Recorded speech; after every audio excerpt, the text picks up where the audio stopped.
Greetings, dear friends. Welcome to Eureka Elementals. I want to thank you so very much for joining me. This series of readings interrupted the other ones. And you can see I've already been having fun in the lab, so to speak. All right. So I kept hearing, I need to give you all tips as to how to overcome the adversary's tricks. I'm like, what? Yeah, you need to give people real tips. So I don't know. I've been led to select 7 series of cards. Okay, and the house one fell there. So a series of cards, and it will expose what we need to do. So someone is trying to affect your second house, the house of your assets, finances, and the things that you value. This would be a collective reading because a specific sign did not come out. But if you have significant second house placements, pay attention, okay? So again, this will be for the second house. Now let's see who or whom has been hating, okay, on your second house. And this person has been causing chaos and fights in your love connection. Of course, people you love are things that you value. I would pay attention to the symbols here, the hat and the skull.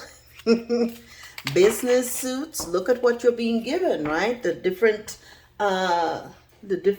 tools that you're being shown. Pay attention to the symbology, because the tie may be something that brings you, triggers your memory. The Malta cross, that is a specific type of cross, also bring your attention.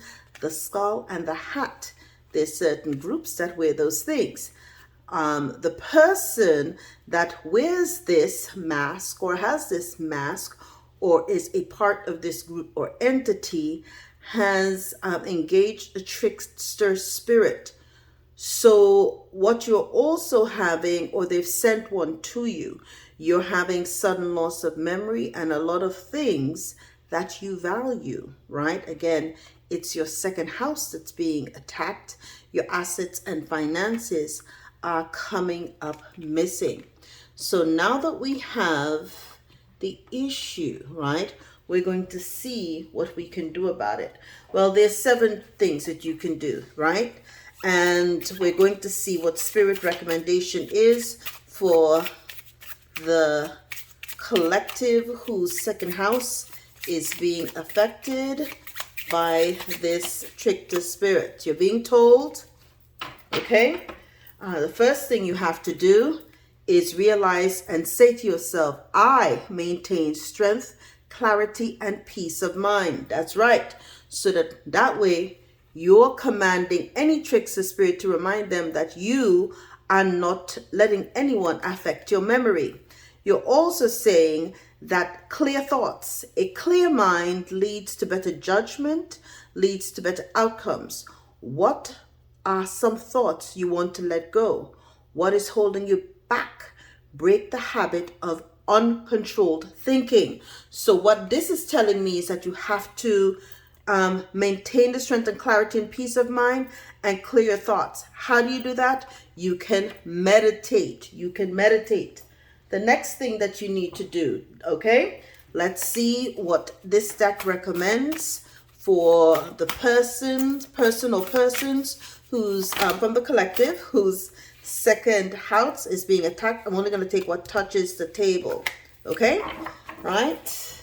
This is just to make it easier so we're not here all day or night. It says, stay open, set sail, and surrender. You receive more intuitive guidance and more co-creative assistance from spirit if you surrender now. Stop paddling, put up your oars, and let the river take you. Stay open to the unexpected bends in the river, guiding you to the perfect port. Don't strategize. Just recognize divine direction. So once you start meditating, you will tap into the divine direction that is awakening within you. And it says here now, master intuition by staying open-minded. So you're going to clear your thoughts, right? And meditate and master your intuition to stay highly open-minded and connected with the divine. Okay, what is the next recommendation for the collective whose second house is being affected? I'm only taking the one that actually touches the table first. Okay, now this is a powerful one. I think it's kind of interesting. They tell you to show, number 7, show love and compassion. This is from the angel of Mount Shasta.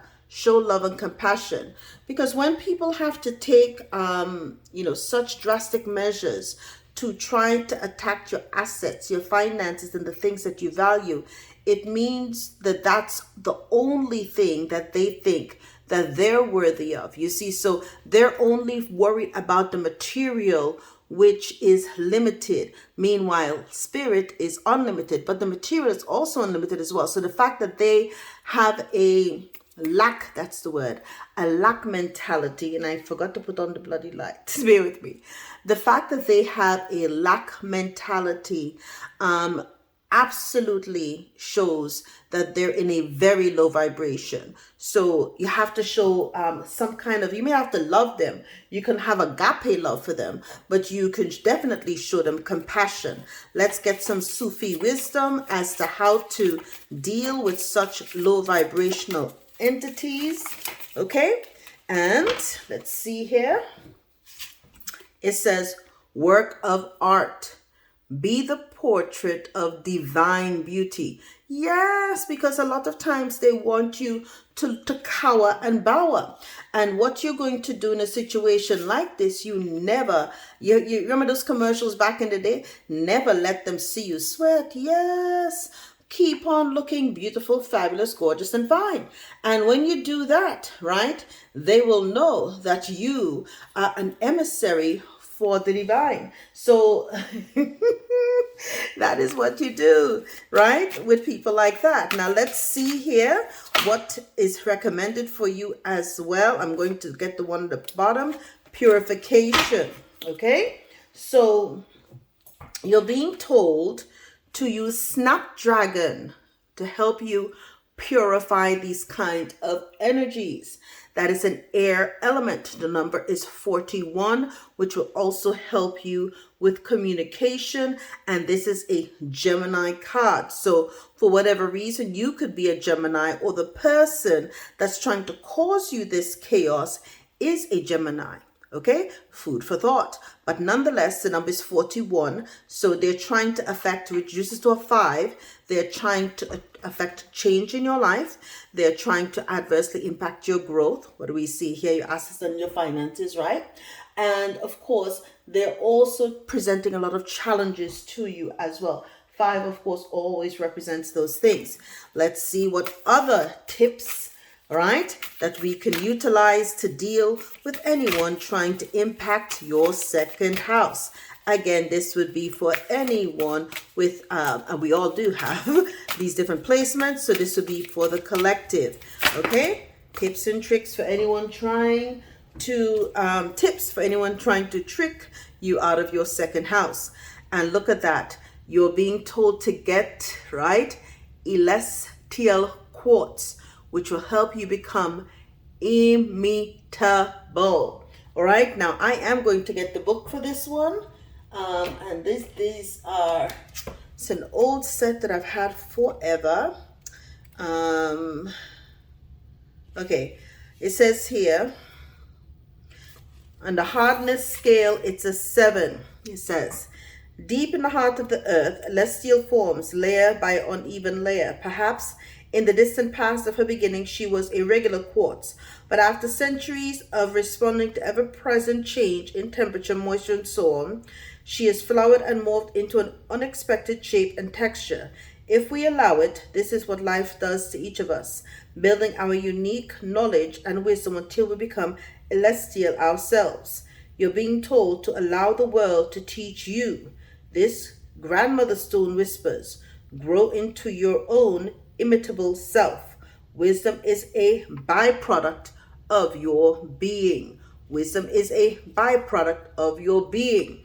And so because you are wise, right, you know that assets, right, that you are your best asset. You also know that in a world like this, you don't have a because you live and you know there's more beyond the physical. You know that there is no such thing as lack. We live in an abundant universe, and this celestial quartz will help remind you of that. Now, last but not least, the final tip to deal with this trickster spirit, okay, is, let's see, okay, I'm only gonna take the one that touches the table.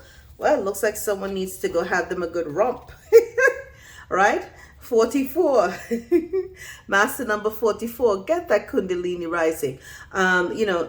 Have sex. It's recommending to have sex, but be masterful and careful in how you do so. Remember that this is, energies that are being exchanged.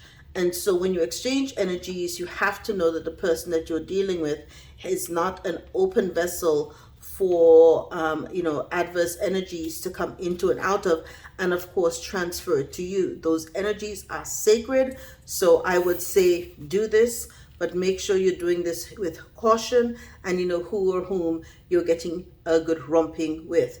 I would recommend it be you don't jump willy-nilly in bed with anyone. That is my personal recommendation, but you are all adults and handle yourself accordingly. And my dear collective, this is right your 7 tips to beat the adversary's tricks. I do hope you enjoyed it, and I'll see you next time. All the best.